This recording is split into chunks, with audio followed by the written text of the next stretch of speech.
Hello! I know we don't have to, but I'm going to try really hard to make this quick and go through all of the prompts because they all are fun and interesting and reflective. So let's start with one. Share a story that describes how we were raised. For example, your emotions and your family's response.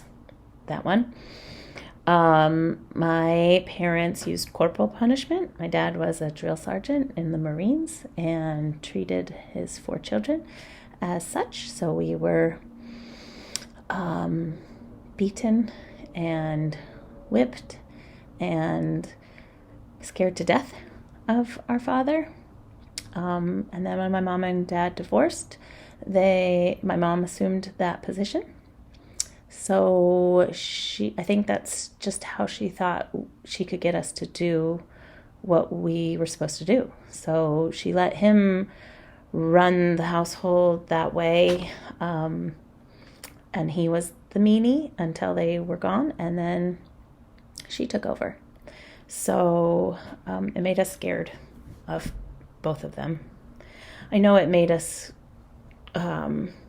diligent, hard-working children, but it really took a toll. So now as a parent, I do not do that.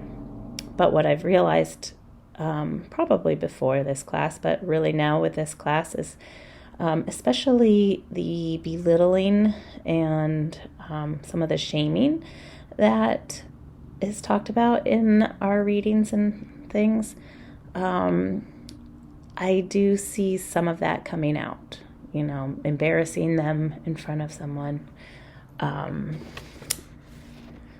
to kind of try and get them to do what it is that everyone else is doing. So I'm definitely working on changing that because I don't want to be having that part of me come out. Sharing a story that describes when I felt compassion, also from this work that we're doing in this semester in this class is we have a little boy named Xander. He is of color, black, and he was sent away for a week to stay home from school. I don't think they call it suspended, but he was made to stay home for a week for his behavior in the classroom.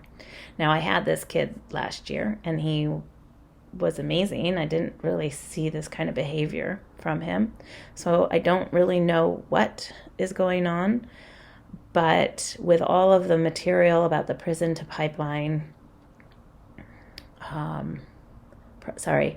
preschool to prison pipeline, information out there, I just felt like, no, we can't do this. And I kind of want to receive him again and maybe make that an option for them if they are having a hard time with him, to have him come back and be in my classroom for a little bit. I don't know if that would be the right thing or not the right thing, but that's what I felt compassionate about, is helping this little guy not be sent home.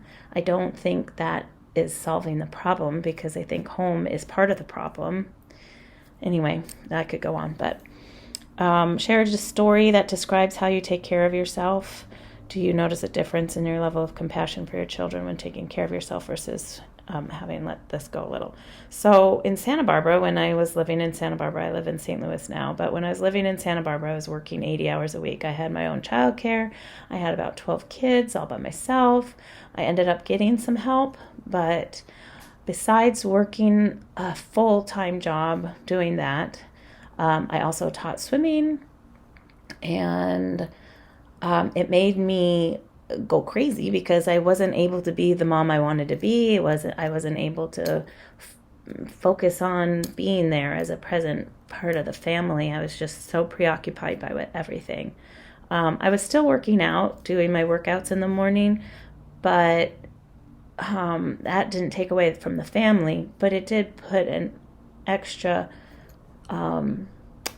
exhaustion on myself. So that was tricky, but we ended up moving from Santa Barbara, California, where it was super expensive, to England. My husband is from there, so we thought, well, let's just sell everything, get rid of everything, go to England and live there for a year. And that was a nightmare in itself.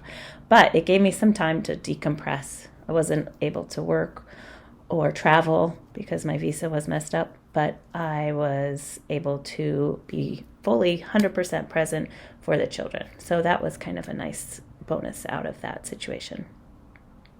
And then I came here to St. Louis. So now I'm getting to kind of do both. I get to have my children here, and I get to have my job doing what I love.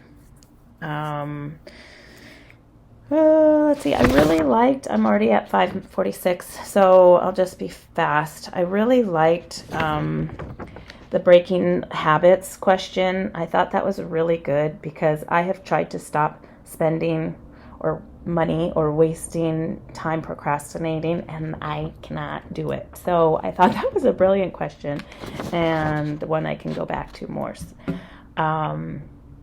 And then the sharing the story about when I was a child, that will just take way too long. So I won't even go there. But for the second part, this is my inner child. This is a perfect description of me inside this. Just a little bit crazy, all pink and purpley, because I'm just a lot of, cool and hot together. I have pink hair, and I feel like that all the time. My hair is crazy, and I'm just keeping everything together the best I can. I'm a single parent.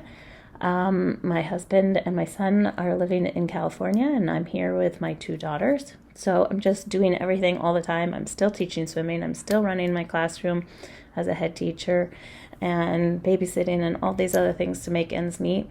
But that's how I have to get through life. I've always been a hard worker, and that may have come from, the way I was raised. So it's a big bag of feelings and representation in here.